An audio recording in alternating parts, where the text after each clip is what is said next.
Hello, welcome to Ghost Prime Transformers Reviews. Today I'll be taking a look at Deluxe Class Warpath from the Warpath Cybertron Kingdom Line. Now, he is in stores now as of this video, and he's kind of a mixed bag. Warpath is a character that originally appeared in the episode Prime Problem, kind of as a background character. He didn't really have any speaking lines or anything like that until the episode Dinobot Island, which they really showcased him and his name. He actually called himself Warpath. I'm Warpath, and kablowie, kabloomy. He loved saying those things during battle when he shot out of the cannon in his chest. He does transform into a tank. This is a version of an M511 Sheridan, and it's very, very stylized. It actually, as a tank mode, looks only passing resemblance to it, which makes sense because his barrel becomes his chest. So, without any further ado, let's get to the review. Alright, getting started here, we'll check out the packaging. I really like this Kingdom packaging with the wraparound art and the little window. It really is a really beautiful looking package. And of course it shows all the logos, just how every other box is. But let's get a look at that art. It's just beautiful all the way around. It's just a really beautiful looking piece of work here. You get the arc up at the top. Let me get in on that a little bit. A little close up there. Real close up on this artwork. Real close on the arc. There you have Warpath. Both modes. Just a beautiful looking package. Now moving around to the back. You have Warpath in both of his modes here, the tank and the robot. He is depicted much more red on the back of the box than the toy actually is. On the side, you have the Kingdom artwork, just like you do on the other ones. Top is an Autobot logo with the Warpath Cybertron logo on the right. And Warpath Cybertron Kingdom 6. Nothing really much of interest there. Inside the box, you do get some instructions,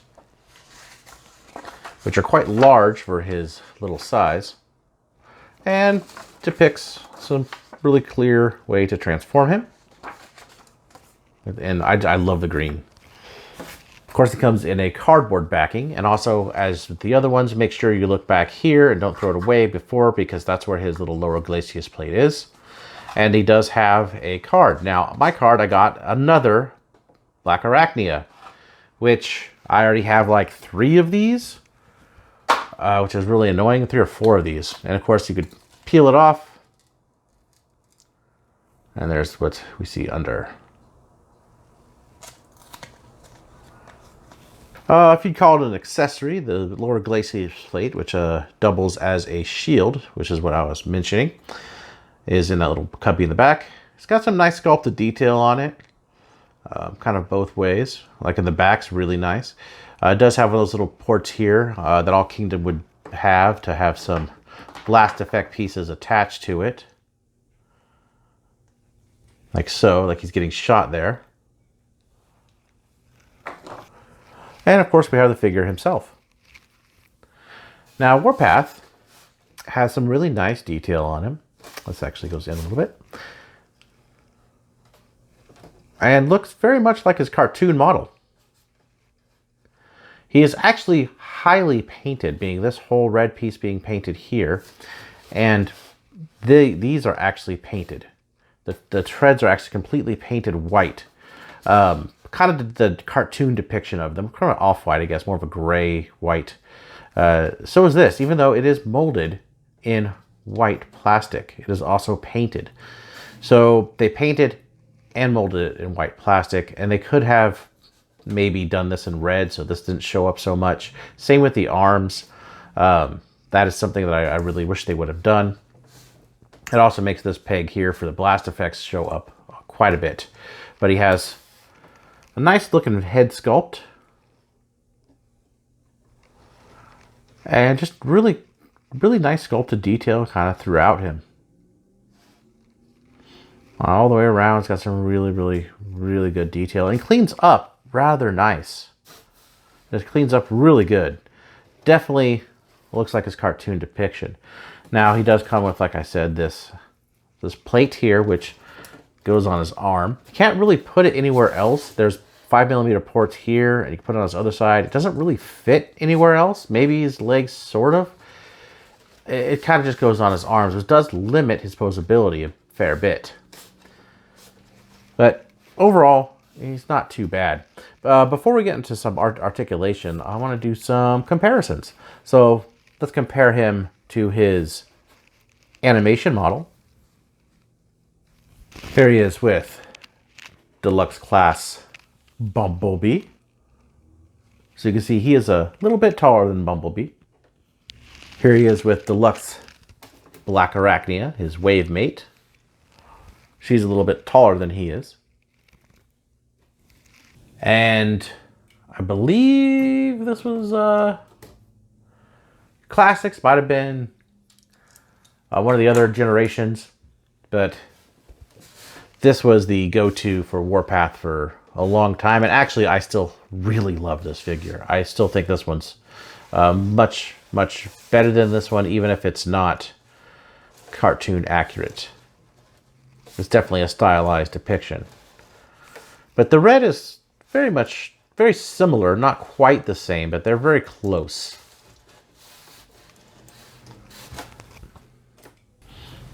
Here he is with Earthrise Prime. Let's get those in frame. So he definitely falls into that mini-bot category. And lastly, here he is with his Generation 1 self. You can see how they kind of compare.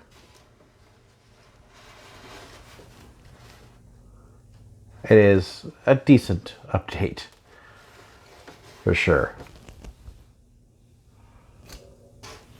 Now, before we get to articulation, he does have this cannon here in his chest, which is blast effect compatible. So he can look like he's firing from his chest here. The camera does not like focusing on that. For articulation, his shoulders can go completely vertical. He does have bicep swivel. He has 90 degrees at the elbow. He has 360 at the wrist. His head can go 360. It is on a ball joint, so he's got a pretty good inquisitive look side to side. A little bit down, a little bit up. His waist can do 360, and it's fairly tight. His leg can go forward quite a bit forward. Not quite as far back because of the backpack. His knee is just under 90. He does have ankle tilts. Ankle tilts are kind of weird since they hinge from the bottom due to transformation, so it does make him look kind of weird when you pose him pretty far out like this. That definitely looks kind of odd. Like his ankle should be coming from the top, not the bottom. This piece here does hinder a fair bit of articulation, either which way, which is a shame. But it doesn't look so bad overall. Now he does have kind of a fiddly transformation, so let's get into that real quick. First, you want to take off the lower glacis plate. And then take his arm, and then what you want to do here is there's this piece right here can fold out. Actually, you could leave it folded like that too if you want a more cartoon accurate look for the figure. Fold out on both sides. And on the back of the arm, there's these two little pieces there that's going to go on either side of here, and here. So you want to take that and straighten out the elbow until they are on either side, like that. Do that for both sides. And then we'll just keep the arms out for right now. So what we're going to do is we'll take this backpack piece, this whole backpack piece right here, and we're going to pull it down like that. And I'll take this is on a hinge, open that, pull the turret out a bit, because you can see right here where it extends all the way through. Then the head rotates in. And then there are two little ports right there, little peg holes. Just peg that together like that. So then what you want to do is, here's where the complicated bit comes in, the legs. These are a lot of hinges in here.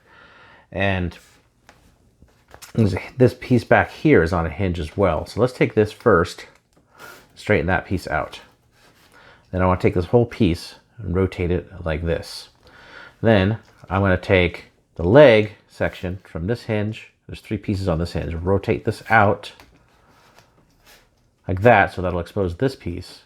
And this piece comes up like so. And then this piece comes out. So we have something that kind of looks like that. And then what you want to do is you go ahead and just move the leg or the foot back up. And there's tabs here and here. Tab those in. And then we have this piece here. What you want to do is take that and rotate it in, and it'll snap in right there. So we'll have like a panel on top. This piece you do have to move around and move like this in order to get this positioning, because this piece, and this piece are all on the same hinge. And then so we'll do the same thing for the other side.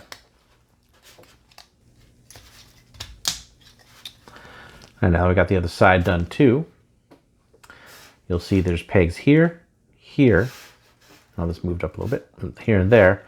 We're gonna peg those together, but first you want to take these kind of out like this.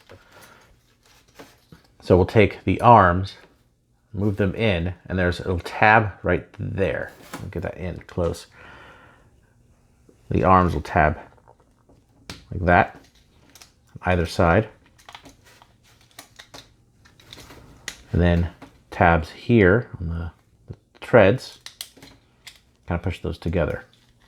So you got to do the same for both sides. Make sure those all tabbed in. Usually when I do this before, we do need to do the back, which is kind of a pain in the ass, I guess, if I didn't do it earlier, but you could push it up through.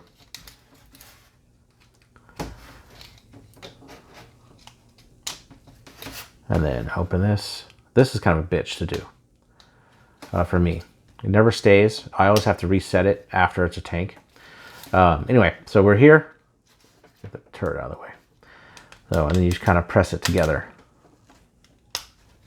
and break it apart, which again always happens on camera and not off camera. All right, make sure that's in there. Kind of squeeze it. Now, if you notice, this is where I think something could have been done better. Is it doesn't quite stay.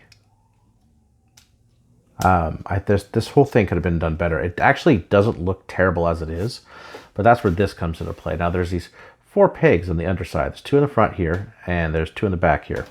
And they correspond to here. Or 2 not on the back, but right here in the front. 4 in the front. And these plug in.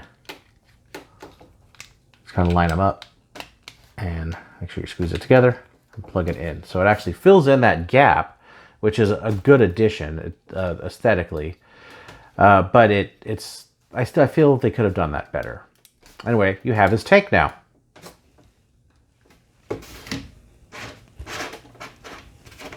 Just make sure they're all plugged in. And there he is in his tank form. Now, his tank form is supposed to depict somewhat an M511 Sheridan. And I'll just go ahead and post that picture right there. As you can see, they look very different. Just because, especially the barrel here, where it's just massive on this. Again, though, this doesn't look so bad. Here he is with his Generation 1 self. So as you can see, they definitely took some liberties on the tank design, probably because they didn't have the license for it, but it still cleans up very similar.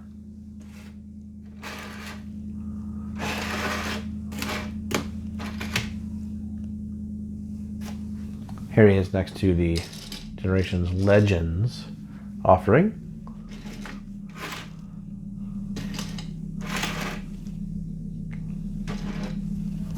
See how they kind of look together. Here he is next to the Classics Generations Chug offering. of the H-style tank.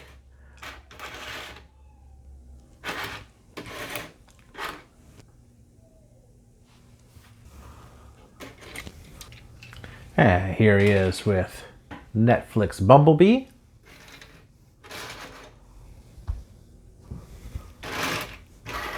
I compare in size there.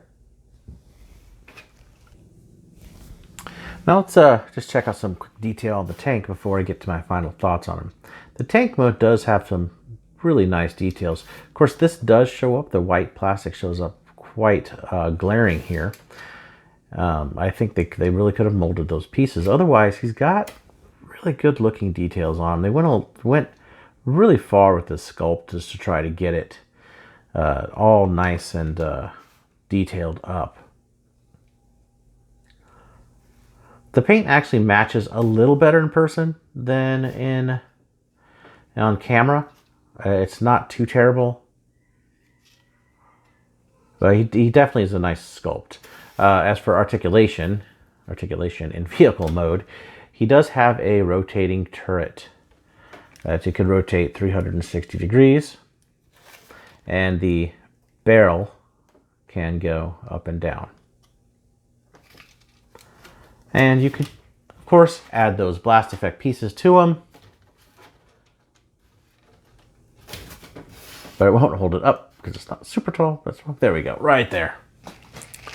So as a figure, he's really not that bad. He's a decent representation of Warpath. Not the best one we've gotten, I don't think, but he is the most cartoon accurate one we have gotten in a main line, or actually as Hasbro's produced. So overall, he's got a lot of paint, even if it's just a couple different colors. Oddly, his arms were cast in this white when I think they should have been red. It kind of shows up some lines in tank mode, which I don't like. And when you look kind of like this, it really stands out. They could at least paint the inside of the arm. All these are minor gripes, as is where the placement of his ankle tilt is. I like that they're there to begin with, so I guess that's a win. However, he definitely could use a little bit more finesse and maybe a little better engineering on the tank mode to get it to look right. So if you like this video, please hit that thumbs up button. Hit the thumbs down vote button if you have to. Subscribe. I'll catch you guys soon. Goodbye.